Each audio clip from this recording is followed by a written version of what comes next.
வாழ்க்கையில யாராவது ஒருத்தர் துரோகம் பண்ணிடுறாங்கன்னா நீங்க அந்த துரோகத்தை அழிச்சிட்டு உங்களுக்கு விரும்பின மாதிரி அதை உங்க உணர்வுக்குள்ள உருவாக்கி எழுதி வச்சீங்கன்னா அப்ப அடுத்தடுத்து எந்த துரோகமும் வராம வாழ்க்கையில எல்லாம் வெற்றியாவே நல்ல நல்ல நண்பர்கள், நல்ல உறவுகள், வெற்றி இப்படியே போகும்.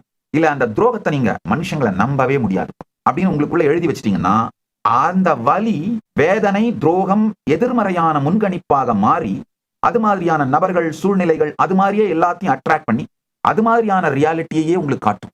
மனித வாழ்க்கையில ஒரு மிகப்பெரிய நன்மை என்னன்னா, நல்லதுதான் நடக்கப் போகின்றது, நீங்கள் வெற்றியடைய போகிறீர்கள்னு நீங்க ஒரு முன்கணிப்பை செய்தால் அது அப்படியே வெற்றியா மாறும். ஆனா கெட்டதுதான் நடக்க போகுது, வலிதான் வரப்போகுது, சோகம் தான் வரப்போகுதுன்ற ஒரு முன்கணிப்பை நீங்கள் செய்தால் அது அப்படியே நிறைவேறும். எத்தனை பேர் இதை உங்க வாழ்க்கையில அனுபவிச்சிருக்கீங்க? தீதும் நன்றும் பிறர் தர வாரா, நல்லதாத்தான் ஆகப் போகுதுன்னு நீங்க நினைச்சா அது பெரும் நன்மையாகும். தீங்கில் தான் முடிய போகுதுன்னு நீங்க ஆழமா நம்பினா பெரும் தீங்காய் முடியும். இந்த முன்கணிப்பு உங்களுக்கு இருக்கிற மிகப்பெரிய சக்தி. அதை நீங்க கான்சியஸா நல்லபடியும் உபயோகப்படுத்தலாம், இல்ல அதை அப்படியே அன்கான்சியஸா உங்களுடைய பழைய வலி நினைவுகள்கிட்ட விட்டுட்டீங்கன்னா அது ராட்சசத்தனமா உபயோகப்படுத்தி உங்க வாழ்க்கையை நீங்களே சீரழிக்கிறதுக்கு செஞ்சிடும்.